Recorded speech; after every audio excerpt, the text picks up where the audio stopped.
Selain barongsai, pasti ada lagi nih yang terlintas di pikiran Anda saat mendengar kata Tahun Baru Imlek. Biasanya hujan deras yang diharapkan agar banyak rezeki sampai dengan semua ornamen yang serba merah. Iya, Ledini. Lalu mengapa warga keturunan Tiongkok mengharapkan hujan di Tahun Baru Imlek? Berikut penjelasannya.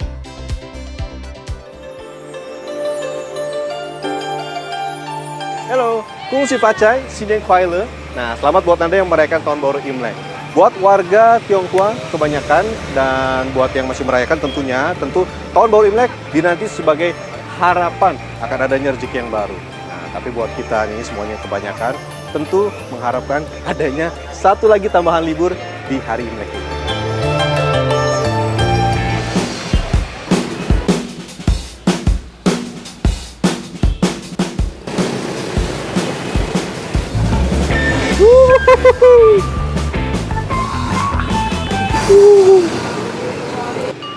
Nah, Tahun Baru Imlek atau Konyen atau apapun sebutannya, ini biasanya identik dengan sejumlah mitos. Mulai dari hujan deras di saat Tahun Baru, atau misalnya harus pakai baju merah, atau harus rapi, potong rambut di hari bahagia ini.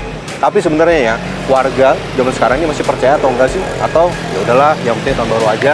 Kita tanya nih. Ini kan mau Tahun Baru Imlek nih. Nah, masih ada apa kepercayaan atau mitos yang dipegang nggak nih? Masih ada sih, harus beli baju baru gitu. Beli baju baru. Kebanyakan sih merah ya, kebanyakan merah ya. Kenapa nggak warna lain, putih atau hitam gitu? Merah itu kan dulu ceritanya dia mau ngusir siluman naga gitu di zaman dulu kalau di kebudayaan Tiongkok. Kita harus sediain makanan-makanan yang mendatangkan keberuntungan. Misalnya apa nih misalnya? Misalnya makanan keberuntungan itu harus ada ikan karena dia licin. Ini kan mau Tahun Baru Imlek nih. Nah, masih ada percaya mitos apa nggak gitu? Enggak, Apa misalnya? enggak ada. Ini kan mau Tahun Baru Imlek nih. Biasanya bukan ya? Oh iya, oke. Kasih ya. Tahun ini nggak ada Imlek. Karena corona. Sebelum Imlek tuh kita nggak boleh nyapu. Gitu. Banyak deh macam-macam. Kan katanya kepercayaan lagi misalnya kalau Imlek tuh harus hujan atau misalnya Imlek harus apa? Ada. Ini juga nggak? Enggak sih, cuman biasanya kalau Imlek itu turun hujan. Iya, karena hujan itu katanya membawa hoki. Hujan berarti ya berkah. Kalau nggak hujan? Nggak hujan ya sama aja sih. Oke, makasih ya. Wah, ternyata banyak juga ya mitos putar Imlek. Ada potong rambut, tidak boleh menyapu, sampai dengan makanan licin biar banyak rezeki. Menarik semua, kita coba bahas satu persatu. Pertama, hujan setiap Imlek. Nah, ini cukup unik ya.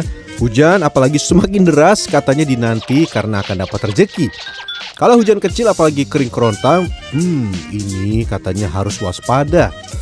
Padahal biasanya kan orang lebih senang cuaca cerah, apalagi kalau lagi banyak kerjaan. Tapi apa sebenarnya menurut pakar kebudayaan?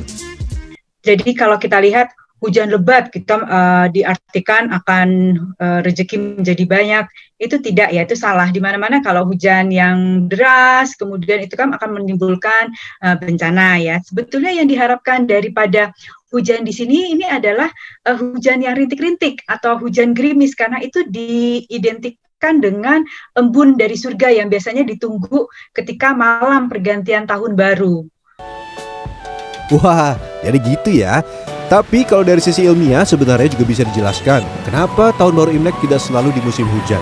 Ingat, jumlah hari kalender lunar yang lebih sedikit dari tahun Masehi sehingga akan selalu bergeser lebih awal dan kemungkinan bisa jatuh di musim kemarau.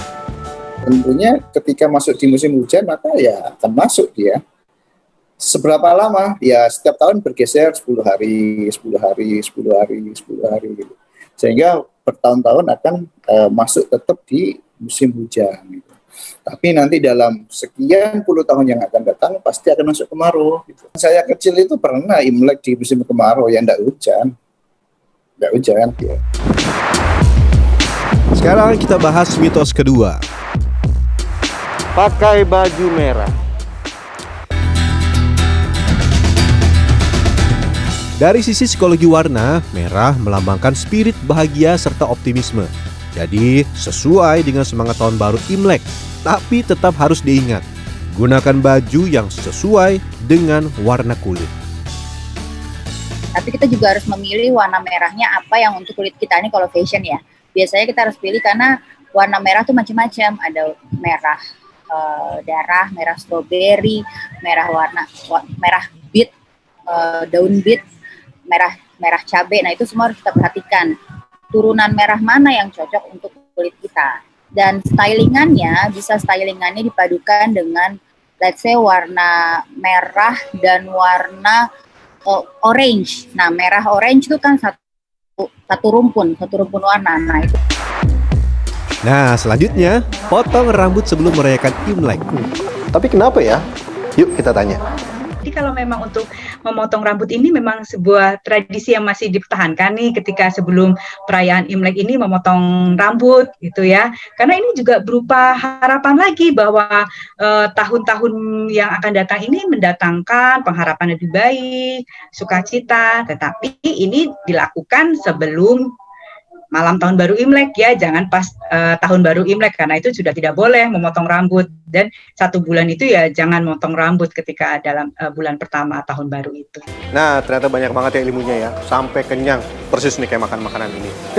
Ternyata ya, segala sesuatu ternyata ada yang bisa dipelajari secara ilmiah, namun ada juga yang tidak. Tapi yang penting lakukan segala sesuatu sesuai dengan hati nurani, dengan tetap menghargai prinsip setiap orang. Yang pasti nih, segala sesuatu yang baru seperti tahun baru Imlek ini akan mendatangkan harapan untuk semua yang lebih baik, terutama di masa pandemi seperti sekarang.